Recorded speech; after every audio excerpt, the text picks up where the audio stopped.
A Farewell to Arms by Ernest Hemingway. Book 1, Chapter 1. In the late summer of that year, we lived in a house in a village that looked across the river and the plain to the mountains. In the bed of the river, there were pebbles and boulders, dry and white in the sun, and the water was clear and swiftly moving and blue in the channels. Troops went by the house and down the road, and the dust they raised powdered the leaves of the trees. The trunks of the trees, too, were dusty, and the leaves fell early that year. And we saw the troops marching along the road, and the dust rising and leaves, stirred by the breeze, falling, and the soldiers marching, and afterward the road bare and white except for the leaves. The plain was rich with crops. There were many orchards of fruit trees, and beyond the plain the mountains were brown and bare. There was fighting in the mountains, and at night we could see the flashes from the artillery. In the dark it was like summer lightning, but the nights were cool, and there was not the feeling of a storm coming. Sometimes in the dark we heard the troops marching under the window and guns going past pulled by motor tractors.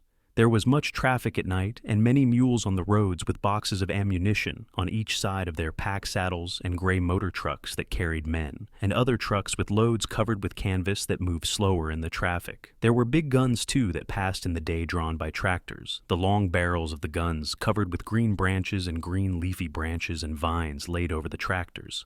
To the north, we could look across a valley and see a forest of chestnut trees, and behind it, another mountain on this side of the river. There was fighting for that mountain too, but it was not successful. And in the fall, when the rains came, the leaves all fell from the chestnut trees, and the branches were bare, and the trunks black with rain. The vineyards were thin and bare-branched too, and all the country wet and brown and dead with the autumn. There were mists over the river, and clouds on the mountain, and the trucks splashed mud on the road, and the troops were muddy and wet in their capes. Their rifles were wet, and under their capes, the 2 leather cartridge boxes on the front of the belts. Gray leather boxes heavy with the packs of clips of thin, long 6.5 millimeters. Cartridges bulged forward under the capes so that the men passing on the road marched as though they were 6 months gone with child. There were small gray motor cars that passed going very fast. Usually there was an officer on the seat with the driver, and more officers in the back seat. They splashed more mud than the camions even, and if one of the officers in the back was very small and sitting between 2 generals, he himself so small that you could not see his face but only the top of his cap and his narrow back, and if the car went especially fast, it was probably the king. He lived in Udine and came out in this way nearly every day to see how things were going, and things went very badly. At the start of the winter came the permanent rain, and with the rain came the cholera, but it was checked, and in the end, only 7,000 died of it in the army. Chapter 2. The next year there were many victories. The mountain that was beyond the valley and the hillside, where the chestnut forest grew, was captured, and there were victories beyond the plain, on the plateau to the south, and we crossed the river in August, and lived in a house in Gorizia that had a fountain, and many thick shady trees in a walled garden, and a wisteria vine purple on the side of the house. Now the fighting was in the next mountains beyond, and was not a mile away. The town was very nice, and our house was very fine. The river ran behind us, and the town had been captured very handsomely, but the mountains beyond it could not be taken, and I was very glad the Austrians seemed to want to come back to the town sometime, if the war should end, because they did not bombard it to destroy it, but only a little in a military way. People lived on in it, and there were hospitals and cafes and artillery up side streets and 2 bawdy houses, one for troops and one for officers. And with the end of the summer, the cool nights, the fighting in the mountains beyond the town, the shell-marked iron of the railway bridge, the smashed tunnel by the river where the fighting had been, the trees around the square, and the long avenue of trees that led to the square. These with there being girls in the town, the king passing in his motor car, sometimes now seeing his face and little long-necked body and gray beard like a goat's chin tuft. All these with the sudden interiors of houses that had lost a wall through shelling, with plaster and rubble in their gardens and sometimes in the street, and the whole thing going well on the Carso, made the fall very different from the last fall when we had been in the country. The war was changed too. The forest of oak trees on the mountain beyond the town was gone. The forest had been green in the summer when we had come into the town, but now there were the stumps and the broken trunks and the ground torn up. And one day at the end of the fall, when I was out where the oak forest had been, I saw a cloud coming over the mountain. It came very fast, and the sun went a dull yellow, and then everything was gray, and the sky was covered, and the cloud came on down the mountain, and suddenly we were in it, and it was snow. The snow slanted across the wind, the bare ground was covered, the stumps of trees projected, there was snow on the guns, and there were paths in the snow, going back to the latrines behind trenches.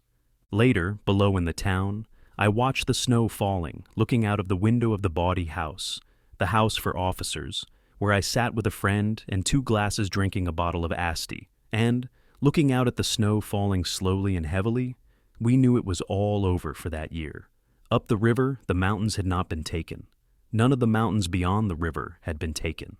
That was all left for next year. My friend saw the priest from our mess going by in the street, walking carefully in the slush, and pounded on the window to attract his attention. The priest looked up. He saw us and smiled. My friend motioned for him to come in. The priest shook his head and went on.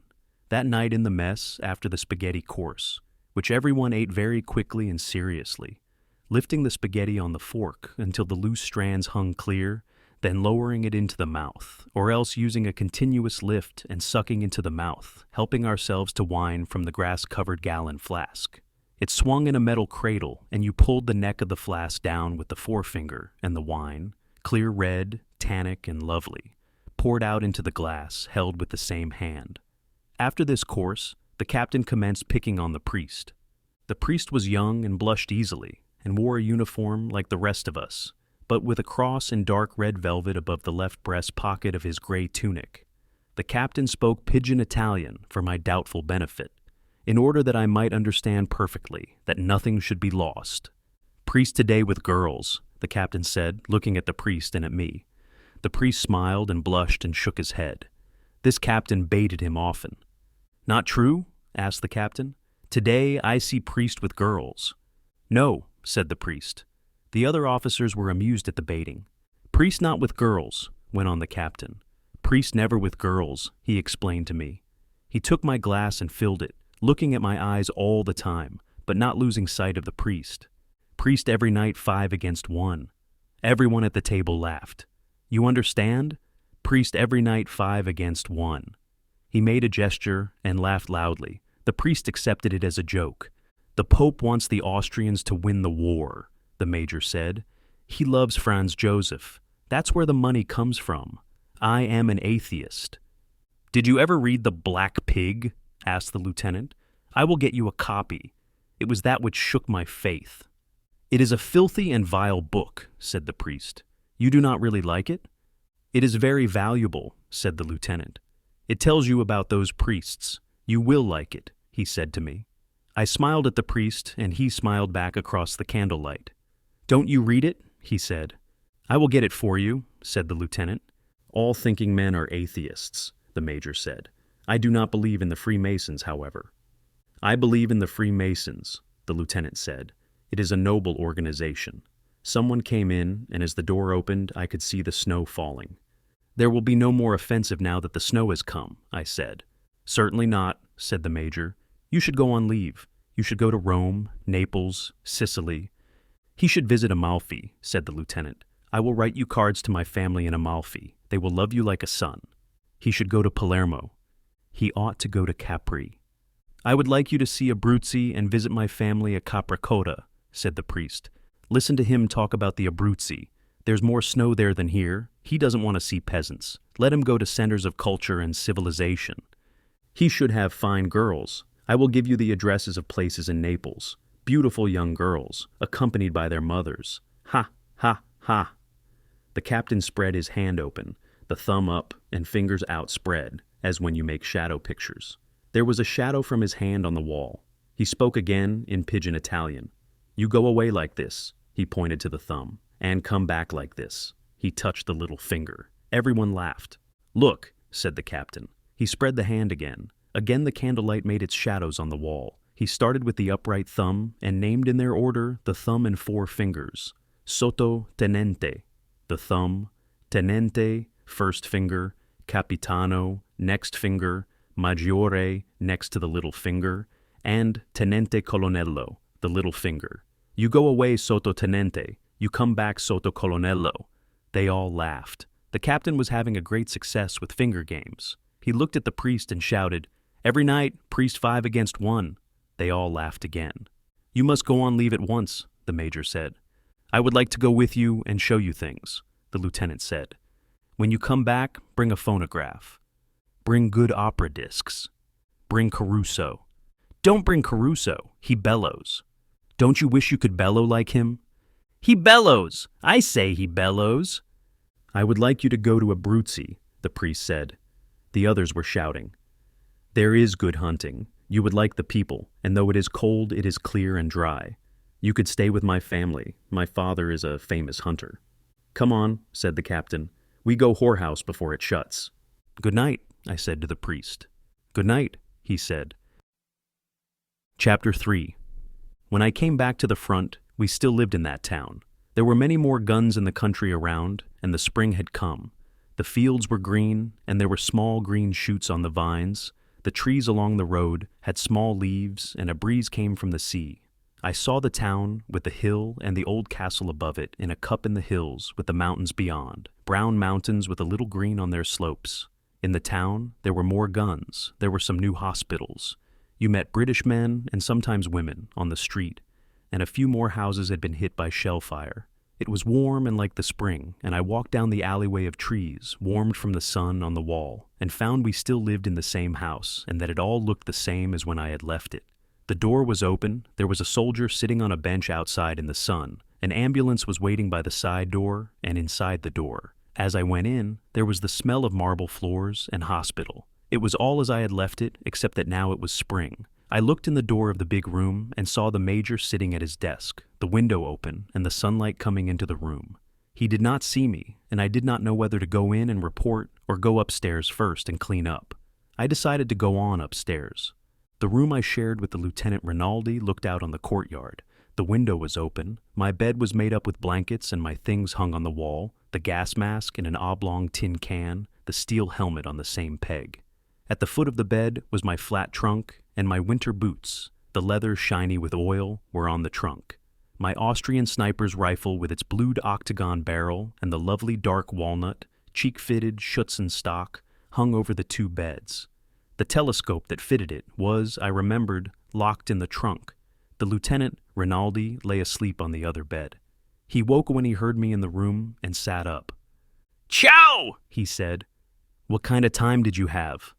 "Magnificent." We shook hands and he put his arm around my neck and kissed me. "Oaf," I said. "You're dirty," he said. "You ought to wash. Where did you go and what did you do? Tell me everything at once." "I went everywhere. Milan, Florence, Rome, Naples, Villa San Giovanni, Messina, Taormina." "You talk like a timetable. Did you have any beautiful adventures?" "Yes." "Where?" "Milano, Firenze, Roma, Napoli." "That's enough. Tell me really what was the best." "In Milano." "That was because it was first. Where did you meet her? In the Cova? Where did you go? How did you feel? Tell me everything at once. Did you stay all night?" "Yes." "That's nothing. Here now we have beautiful girls. New girls never been to the front before." "Wonderful. You don't believe me? We will go now this afternoon and see. And in the town, we have beautiful English girls. I am now in love with Miss Barclay. I will take you to call. I will probably marry Miss Barclay. I have to get washed and report. Doesn't anybody work now? Since you were gone, we have nothing but frostbites, chilblains, jaundice, gonorrhea, self-inflicted wounds, pneumonia, and hard and soft chancres. Every week someone gets wounded by rock fragments. There are a few real wounded. Next week the war starts again. Perhaps it starts again. They say so. Do you think I would do right to marry Miss Barclay? After the war, of course." "Absolutely," I said, and poured the basin full of water. "Tonight you will tell me everything," said Rinaldi. "Now I must go back to sleep to be fresh and beautiful for Miss Barclay." I took off my tunic and shirt and washed in the cold water in the basin. While I rubbed myself with a towel, I looked around the room and out the window and at Rinaldi lying with his eyes closed on the bed. He was good-looking, was my age, and he came from Amalfi. He loved being a surgeon, and we were great friends. While I was looking at him, he opened his eyes. "Have you any money?" "Yes. Loan me 50 lire." I dried my hands and took out my pocketbook from the inside of my tunic hanging on the wall. Rinaldi took the note, folded it without rising from the bed, and slid it in his breeches pocket. He smiled. "I must make on Miss Barclay the impression of a man of sufficient wealth. You are my great and good friend and financial protector." "Go to hell," I said. That night at the mess, I sat next to the priest, and he was disappointed and suddenly hurt that I had not gone to the Abruzzi. He had written to his father that I was coming, and they had made preparations. I myself felt as badly as he did, and could not understand why I had not gone. It was what I had wanted to do, and I tried to explain how one thing had led to another, and finally he saw it and understood that I had really wanted to go, and it was almost all right. I had drunk much wine and afterward coffee and strega, and I explained, winefully, how we did not do the things we wanted to do. We never did such things. We two were talking while the others argued.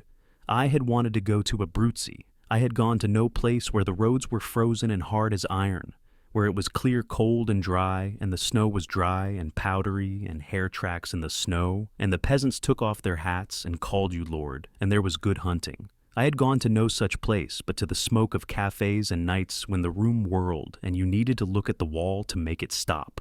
Nights in bed, drunk, when you knew that that was all there was, and the strange excitement of waking and not knowing who it was with you, and the world all unreal in the dark and so exciting that you must resume again, unknowing and not caring in the night, sure that this was all and all and all and not caring. Suddenly to care very much, and to sleep to wake with it sometimes morning, and all that had been there gone, and everything sharp and hard and clear, and sometimes a dispute about the cost.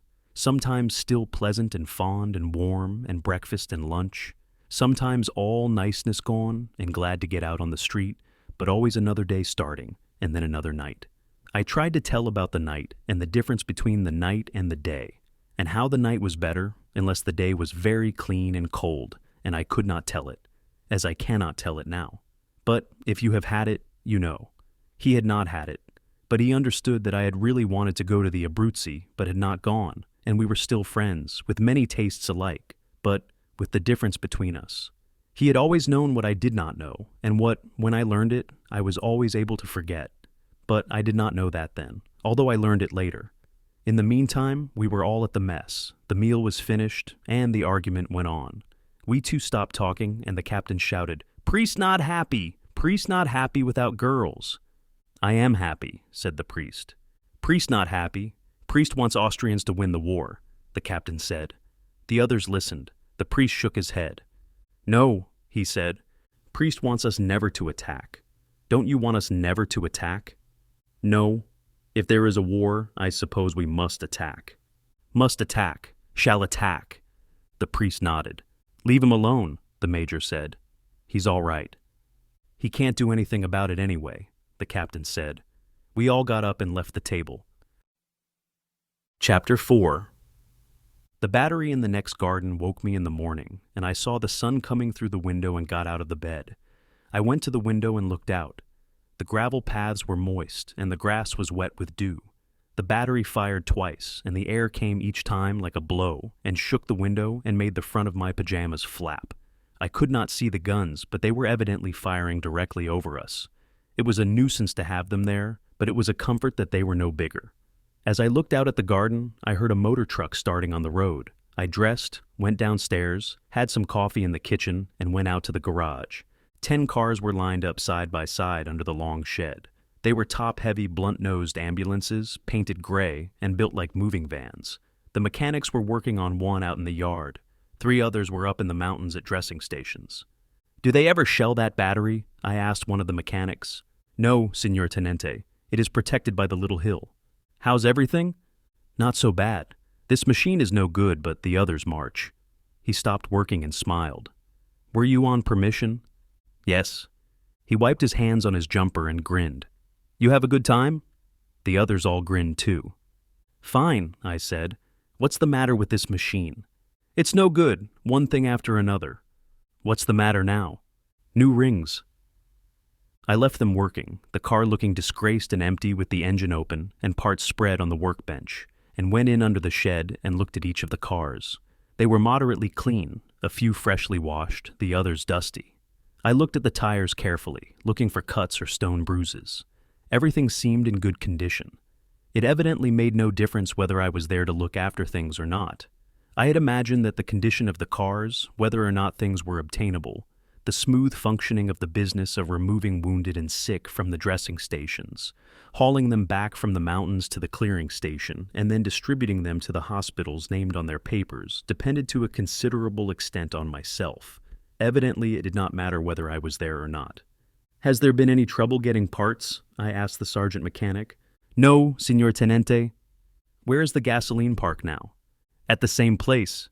"Good," I said, and went back to the house and drank another bowl of coffee at the mess table. The coffee was a pale gray and sweet with condensed milk. Outside the window, it was a lovely spring morning.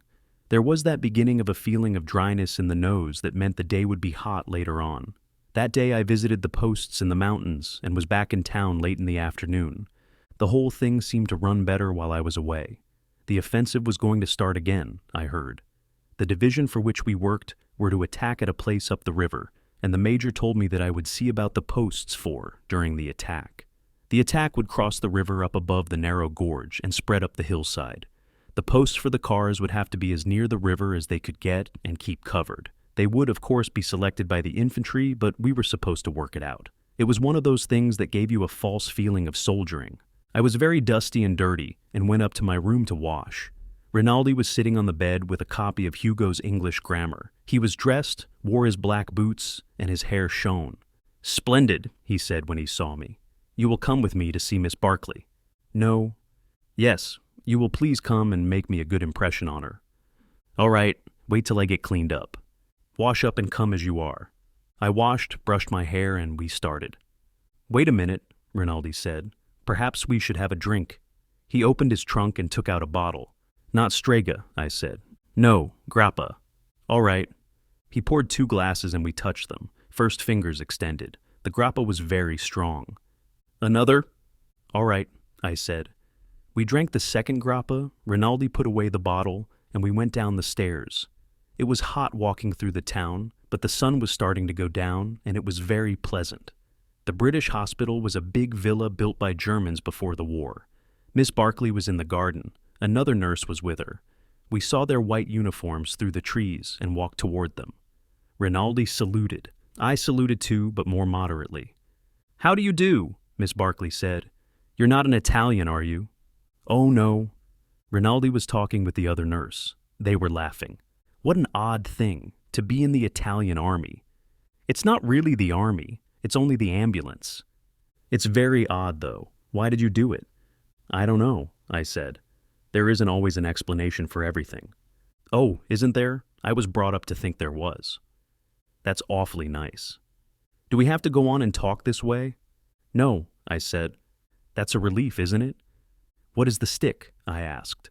Miss Barclay was quite tall. She wore what seemed to me to be a nurse's uniform, was blonde, and had a tawny skin and gray eyes. I thought she was very beautiful. She was carrying a thin rattan stick like a toy riding crop, bound in leather. "It belonged to a boy who was killed last year. I'm awfully sorry. He was a very nice boy. He was going to marry me, and he was killed in the Somme.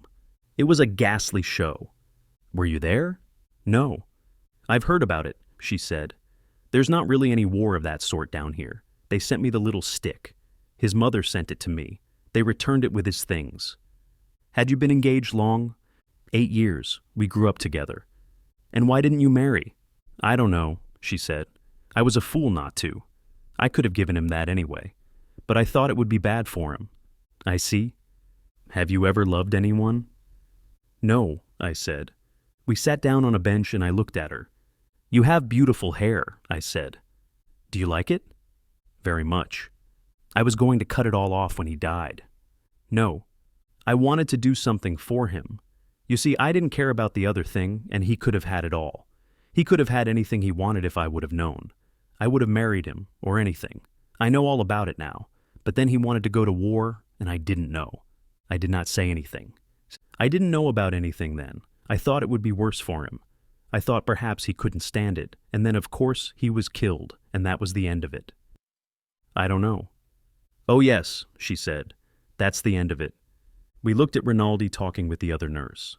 "What is her name?" "Ferguson. Helen Ferguson. Your friend is a doctor, isn't he?"